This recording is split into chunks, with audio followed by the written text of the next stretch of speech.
Lesson 27, identifying misleading representations of data.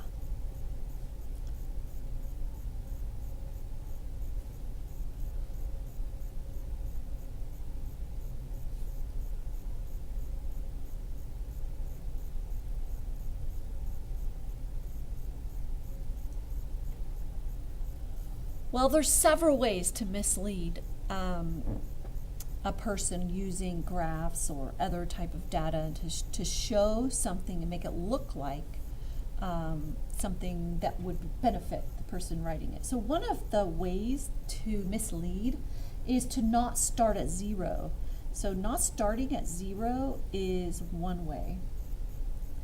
And when you don't start at zero on a graph, so you have a broken graph right there, it makes it look like that it's increasing more than it did. So if you wanted to show that your car sales were way more the second month than the first month, you might not start at zero and it'll make it look really steep. So by not starting at zero, it makes it look like it increases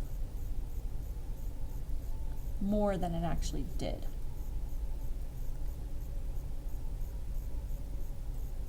So the second way to mislead would be the size of increments.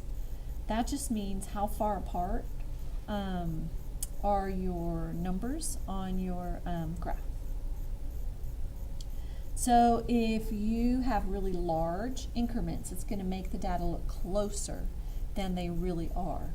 And then it would be opposite of that for really small increments.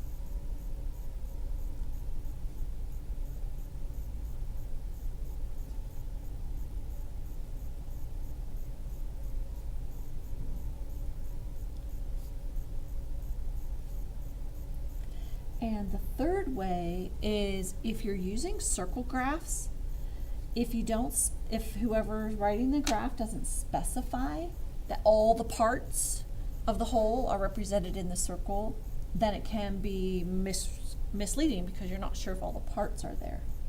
So it needs to specify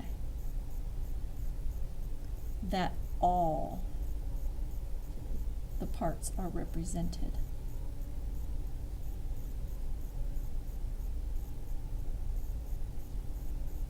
So when you're drawing a graph, if you're the one that's representing data, you want to remember to label the graph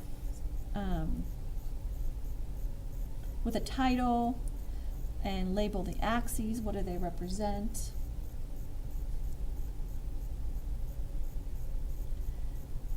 If it's a circle graph, you have to specify that all of the parts are represented. Okay, that's the end of the lesson.